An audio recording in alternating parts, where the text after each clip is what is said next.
So what's up, kamusta? Ayos ba tayo dyan? So nandito tayo ngayon sa may Skygo Malolos branch para sa update natin. Meron tayong bagong motorcycle dito na nakita. Ito yung cub version ng Monarch RM110CV. So ano nga bang meron dito? Umpisahan na natin yung vlog at excited akong ma-walk around to. Ayos na ayos siya. Yeah, I'm all alone and still learning to let go. I'll carry on my own and find out where I belong. And I just need to move on. I have hope. I'm open to a new place, a new road. So ayun nga, para sa kanyang presyo, ipa-flash ko na lang dyan sa screen para at least malaman nyo kung magkano nga ba yung ganitong motorcycle, itong 110cc nila. Ito yung bagong Monarch ngayon eh. And then, dalawa yung available na unit nila rito. Meron silang kulay, parang cyan color, and then yung kulay gray. Ayan, so ikutin din natin tong kulay gray, pero unahin natin to. So ayun nga, para sa kanyang headlight, kakaiba yung headlight nito. Combination ng classic style eh. Tapos naka round style siya. Modern classic din kasi naka projected valve, no? And then meron siya ritong LED. Yan. And then yung park light niya naka LED na rin. Yung kanyang signal light is bulb type pero medyo naka-pitch siya. Ayan, medyo flexible siya. Ayan, para at least sa mga masasagi. Ayan, 'di ba? Tapos kakaiba yung datingan dito eh, no? Kakaiba talaga yung itsura niya. So, meron akong nakita nito sa ibang bansa o sa Indonesia yata or Malaysia. Ang pangalan nila Aveta. Aveta Cub. Ang cool nito, pwedeng ipambundok din to. So, palitan nyo lang to ng tires na pambundok. All goods na to, 'di ba? So, ayun na nga, pagbaba natin, meron tayo rito parang carbon fiber finish yung datingan. Meron tayong frame dito or bracket. Siguro pwede nyo itong paglagyan ng basket. Di ba may mga ano naman nun, accessories niya. Pwede tayong maglagay ng basket dito. Tapos yung mga gamit natin dyan sa harap. Tapos meron tayong Monarch dito na emblem niya, yung logo nila. Napakaganda ng itsura talaga ng logo ng Monarch eh. So naka-telescopic fork tayo rito. Maganda yung fender. Glossy finish. And then combination din to ng matte finish. Ayan. So, stylish yung kanyang fender. Tapos, flexible din yan. Meron din tayong extension. Mahaba din. Naka-wide spoke tayo rito. Ang size dito sa harap ay 2.5 by 17. Ayan. Tube type pa rin naman to. Pero maganda rin yung kanyang ano rito. Yung tires niya. Mabalahibo din. So, naka-single disc brake din tayo rito. Wavy design. And then, naka-dual pad caliper tayo rito. Ayan. So, air-cooled pa rin naman ang isang to and then carburetor to. So, sa ilalim, pansin natin yung makina. Wala siyang parang skid plate or pangharang. So, rekta siya. Pero, kagandahan kasi, yung ating extension ng ating fender is mahaba. Kaya hindi siya basta-basta mapuputikan dito. Pero yun nga, pero sana dito meron din sila ritong parang skid plate para at least maprotektahan yung ating makina rito. Yan. So, maganda rin yung kanyang design para sa makina. Dito, meron tayong Monarch. Naka-emboss. Ayan. So, yung kanyang foot pegs, combination ng rubber and metal. And then, meron tayong bracket dito. Para at least hindi tayo mapapaso. Meron din tayong kickstart. Ayan. At least hindi inaalis ni Monarch yan, di ba? So, kanyang rear brake pedal. Smooth lang din. Malapad yung ating tapakan dito.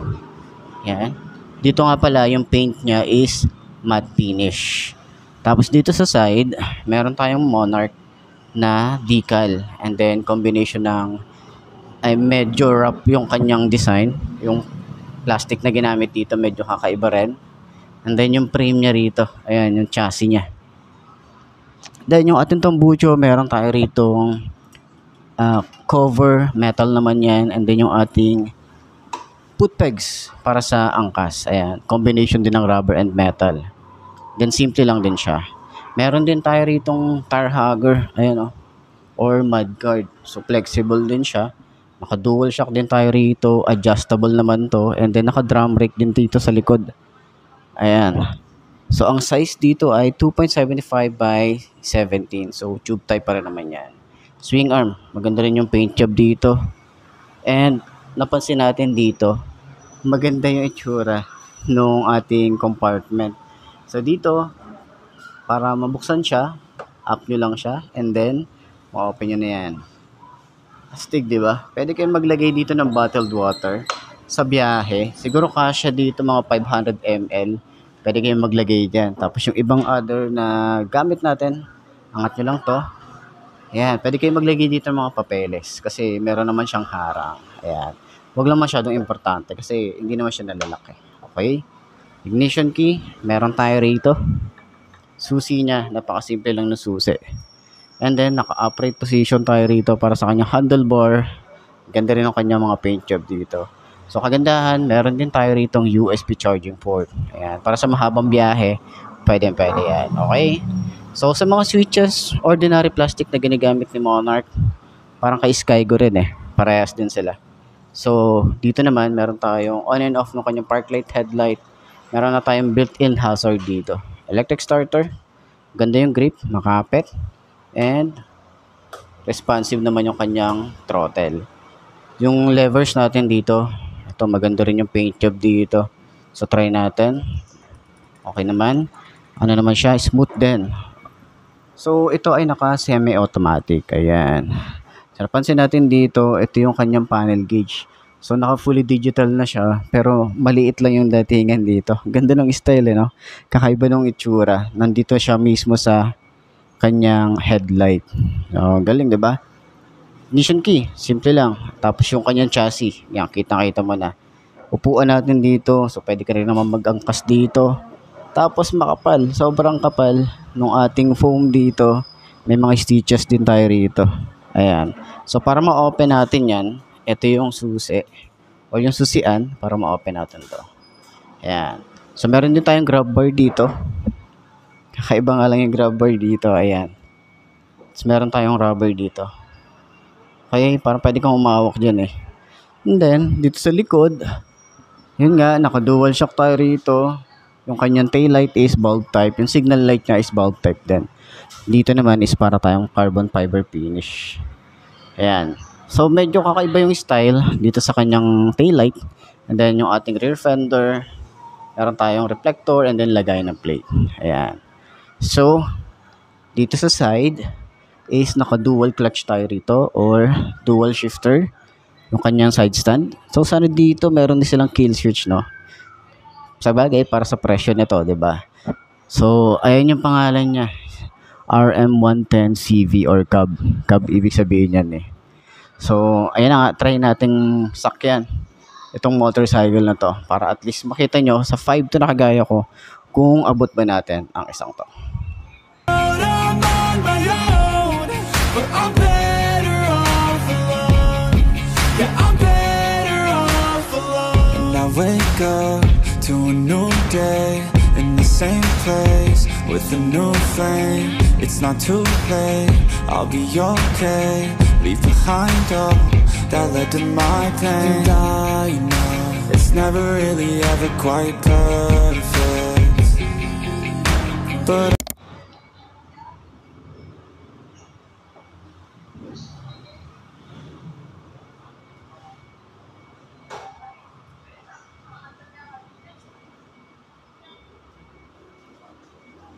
So ayun, para sa 5 to na kagaya ko, abot naman natin siya. Abot natin siya kahit naka regular shoes lang tayo or naka rubber boots or naka boots. Okay?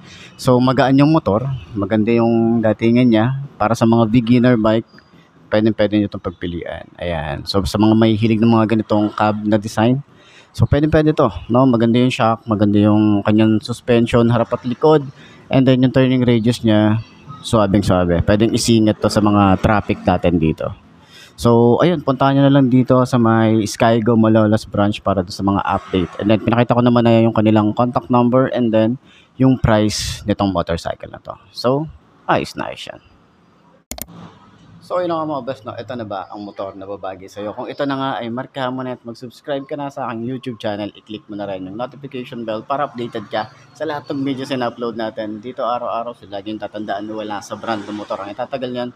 Hindi na sa pag-aalaga mo yan, tatagal yan. Ayos na ayos yan. So, kita-kita na lang ulit tayo bukas. I'm Mark D. Ciao. Maraming salamat sa inyo. Babush. I'm open to a new place, a new